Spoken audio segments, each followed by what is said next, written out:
All right, let's get right into it. Today, we're taking a deep look at one of the most powerful and, let's be honest, least understood forces in global finance, the shadow banking system. We're talking about a multi-trillion-dollar world that operates just outside the traditional regulatory spotlight. I mean, this quote just perfectly captures the tension, doesn't it? On one side, you had this idea of private credit as a vital engine for growth, keeping capital flowing to places traditional banks just won't go anymore.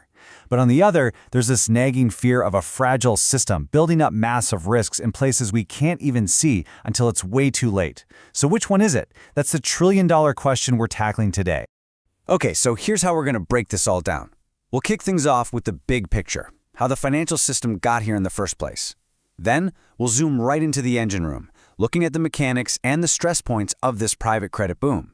From there, we'll trace how a little problem can become a huge one, see what regulators are trying to do about it, and finally, peek into the future to see how tech is completely rewriting the rules.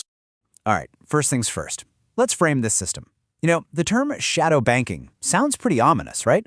But to really get what's happening today, we have to look past the name and focus on the fundamental economic job it's actually doing. So at its absolute core, any financial system is really about this one thing: credit intermediation. It's that essential process of taking money from savers, think pension funds or insurance companies, and channeling it to borrowers who need it for big, long-term projects, like a company building a new factory. Now that basic goal, it hasn't changed, but as we're about to see who's doing the lending and how they're doing it, well, that has been totally transformed. Now this really nails the fundamental difference. Traditional banks, right? They build their lending on a foundation of your insured deposits, all under the watchful eye of heavy regulation. Think of it like a well-lit storefront on Main Street. Shadow banks, on the other hand, get their funds from huge institutional markets. Pensions, sovereign wealth funds, you name it. They operate with way more flexibility, kind of like a pop-up market stall in a side alley. It's not illegal, not at all. It's just happening outside the direct glare of banking regulators. And the big bang moment for this whole shift was really the 2008 financial crisis. In an effort to make the system safer, new rules like the Dodd-Frank Act made it way more expensive for traditional banks to hold risky loans. It definitely worked, but it also created this huge funding gap for thousands of small and mid-sized companies. And you know what they say about nature abhorring a vacuum? Well, private credit surged in to fill that exact void. So now, let's pop the hood on this engine and see how it's actually running. The growth has been nothing short of explosive, but as the economy changes and interest rates bite, we're starting to see some of those warning lights flicker on the dashboard. Just get a load of this number: $1.2 trillion. Here's the key takeaway. Those post-crisis regulations didn't make financial risk disappear, they just kind of pushed it next door. So now the big traditional banks are exposed indirectly because they've become the primary lenders to the shadow banking system. It's a great deal for them. They get the fee income, they get to play in the deals, but they don't have to hold the riskiest stuff on their own books.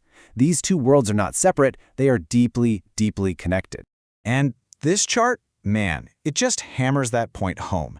It shows that the big banks haven't just stepped aside. They've become the main financiers for the very entities that are eating their lunch. Lending to these non-bank players has been their fastest growing line of business for years. The well-lit storefront is basically bankrolling the market stall right next door. And now we're seeing the stress fractures. Look, when more than 10% of your borrowers can't even make their cash interest payments, that's a serious red flag. When lenders are taking over companies at the fastest pace we've seen in years, that's another. And that Renovo example is just chilling. A loan that's supposedly worth full value one day becomes a complete and total loss the next. It just shows you how fast things can unravel in a market that lacks transparency. This quote right here is the whole valuation problem in a nutshell. How can the exact same loan have such wildly different values on the books of some of the most sophisticated investors on the planet? When the experts can't even agree on what something is worth, it tells you that value has become super subjective, and that signals some deep, deep uncertainty in the market. Okay, so how does this stress actually spread? How do you go from one bad loan to a potential system-wide crisis? Let's zoom in and trace the path of contagion using a fascinating case study from China's financial system. This academic model lays it out like a predictable four-act drama. Act 1, you get this big liquidity boost from shadow banking. Everything feels great, money is flowing, the party is on. But backstage, in Act 2, because this stuff is unregulated, risk is spreading silently through the financial network. Then comes Act 3. Defaults start popping up. And the finale? The central bank has to come on stage with bigger and bigger bailout funds to stop the whole theater from burning down. So it all boils down to this trade-off, right? In the short term, yeah, shadow banking injects a ton of liquidity. It creates investment opportunities. It feels good. But the long-term view? That reveals a much more fragile system. More defaults, lower survival rates for banks, and ultimately lower profits. It's like a sugar high for the economy. Immediate energy, but at the cost of long-term health. So with all these risks bubbling up, you can bet global regulators are paying very close attention. Let's zoom back out and see how they're planning to get their arms around this thing. The sheer scale of this is, well, it's hard to even process. Over $250 trillion. The non-bank financial sector is so massive now that any serious disruption would have immediate, severe consequences for the entire global economy. This isn't some niche corner of finance anymore. This is a central pillar of global finance. And when you look at the Financial Stability Board's to-do list for 2026, their concerns are crystal clear. They're worried about the overall resilience, the hidden risks in margin and collateral, and, well, look at that third point. They're specifically calling out private credit, even saying there are severe limitations in the data.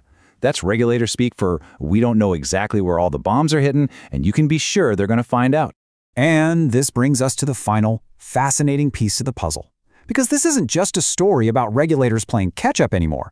Technology is actively reshaping the entire landscape, creating both incredible solutions and, you guessed it, entirely new kinds of problems. AI is a true double-edged sword here. On the one hand, its algorithms can size up creditworthiness with incredible speed and precision, which should, in theory, make lending safer. But on the other hand, as these same AI systems become central to high-speed trading and investment, they can also amplify market swings in ways that we just can't predict yet. And then you have tokenization. What we're seeing here is a truly massive shift. When a huge traditional player like Franklin Templeton puts a super safe asset, like a money market fund, onto a blockchain, it's basically building a bridge between the regulated world of traditional finance and the new, decentralized ecosystem.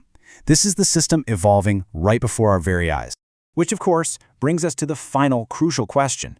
With every new regulation and every new piece of technology, are we actually eliminating risk, or are we just playing a giant game of whack-a-mole? Shoving risk from the banking sector to the private credit market, and now maybe into new, even more complex technological corners of the financial system. That right there is the question that's going to keep regulators and investors up at night for years to come.